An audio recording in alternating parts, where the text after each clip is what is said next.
So this 90 Prado came in yesterday. It's out of a broken window. Got it booked in today. Or, well, got it booked in for today. It wasn't happy though. An eagle hit it. A little bit mad apparently.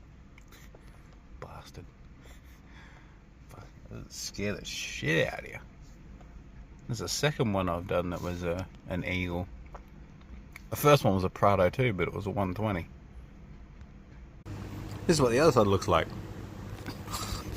Notice how it doesn't follow the shape of the car anymore? Holy shit. At least this one didn't munt up the wiper.